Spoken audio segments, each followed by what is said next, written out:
And the Urdu couplet went like this, and I'll translate it into English as well. दिल से जो बात निकलती है असर रखती है, दिल से जो बात निकलती है असर रखती है, पर नहीं मगर ताकत परवाज़ रखती है. Now I remember him repeating that each time, you know, when he was sort of he had a memory of, you know, couplets, but it's only later on I found out what it actually means. He said that whisper in your heart, that whisper in your heart may not have wings, but it has the power to fly. And I was too young to understand, you know, what is that whisper in your heart. Fast forward, I'm 13 years old. My family moved to New York, and I landed in a suburban cocoon, you know, a Lahori kid, completely out of my depth. You know, it seemed like it wasn't 8,000 to 9,000 miles I traveled. It seemed like I traveled galaxies away from Pakistan, and I was on a different planet. For 2 years, my best friends were TV and radio, and I was the only brown, overweight Muslim kid in my high school. And, you know, I didn't know what to do. You know, I couldn't make friends. Felt completely, until one day, a schoolmate, his name was Danny Spitz, who went on to play in the heavy metal band Anthrax. He came up to me, and I don't know if it was because he felt sorry for me or he was trying to hustle a ticket, but he said, Sal, man, you gotta do something, brother. You will become a loser. And he took out from his pocket a red ticket. And he said, if you buy this one ticket from me to a rock concert at Madison Square Garden, you will be cool just like myself.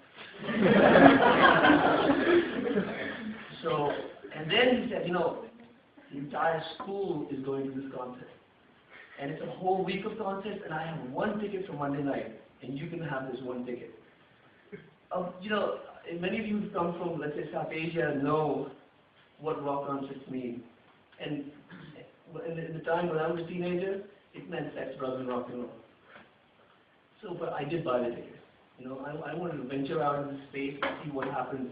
And I went to my mother, a very conservative Pakistani woman, and I said, Amin, the entire school is going to the show. It's a school project. And I had to write a review. And my mother, you know, knowing me, searching skeptical eye, looks into my eyes and she says, if you do drugs, for Allah's sake, I will disown you. And then she makes me wear a yellow floral shirt, right?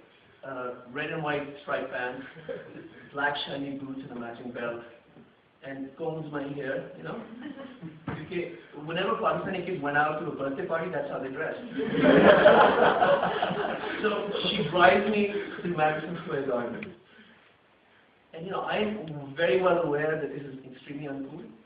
You know, your mother driving you to your first rock concert, so I get off 2 blocks away from Madison Square Garden, and I get on the pavement, and I see thousands and thousands of teenagers, sort of long hair, peace signs, expressions which said dazed and confused, right? And Led Zeppelin t-shirts.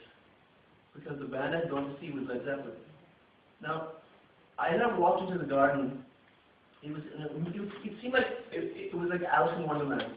Because there was a haze of smoke everywhere. It smelled funny. And it just kept getting bigger and bigger, you know? Before, as we waited for 1 hour for the band to begin. Finally, the band comes on stage, lights go down, and these red, blue, green laser lights hit the guitar player, Jimmy Page. How many people have heard of Led Zeppelin out there? Most everyone, right? Okay, we are in Oxford. So the guitar player, Jimmy Page, had a 2-headed guitar, dragons painted on his pants, long hair, and he started playing this riff.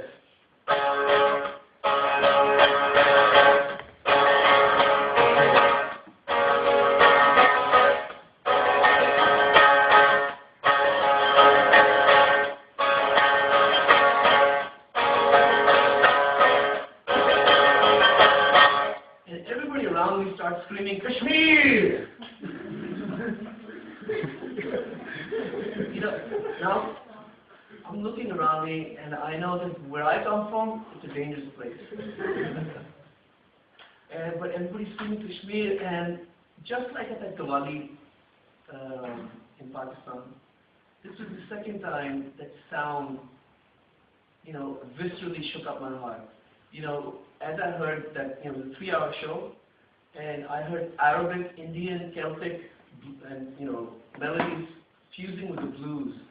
And this loud, almost like, earth-shaking sound that was created on stage. I stood there, by the end of that 3-hour show, I thought, that's what I want to do for the rest of my life. And when you're a teenager, you have outrageous dreams. So that was the whisper in my heart, I didn't know how this is going to happen, because the only two choices you get as a South Asian kid growing up as a career are doctor, engineer. Okay. So anyway, I came back home and I said to my mother, I would like to buy a guitar. So my mother looks at me and she realizes this is such a concert day. This would be a lasting infatuation. So she said, well, you're in the States now, everybody works. Why don't you save up enough money and you can buy your own guitar? So I did work as a busboy for 6 months in a diner. Basically, wiping tables and washing dishes. Saved up about $200 and bought a copy of a Les Paul, which was the kind of guitar that Jimmy Page was playing, the Gibson Les Paul, but this was a copy.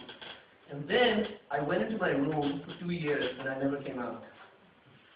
Like my parents would knock and I just wouldn't leave. I was listening to everything, dissecting Jimi Hendrix, Carlos Santana, Eric Clapton, the Beatles, Led Zeppelin. And finally, when my parents started to panic, because they realized, I had a surgeon uncle visiting from Pakistan, who was a professor of surgery at King Edward Medical College. And they sent in Uncle Anwar, the surgeon uncle, to extract me from my room. And he came and he said, Beta, what do you want to do with the rest of your life? So I looked at Uncle Anwar, but behind him was this poster of Jimi Hendrix. And I said to him, Uncle, I want to be just like that guy over there. So Uncle Anwar left the room and went to my parents and said, it's for Pakistan, it's for Pakistan. Abhi bhejo. Basically, send him back to Pakistan, he wants to become a Marathi. And everybody knows what a Marathi is, right? Marathi, in South Asian terms, is loosely translated into a low-class singer and a dancer. Basically, no respect. And so I was sent back to Pakistan to study medicine. When I returned to Pakistan, the entire country had changed from a democracy to a military dictatorship. General Jal Haq was the military dictator. And it was now an alien country, although the names of the streets were the same, the people were the same, yet you couldn't play music publicly. There was no music on the radio, no music on TV, especially not guitar music. And there was gender segregation, women on TV had to cover their heads. Like before, there was choices in Pakistan, now all of that has changed.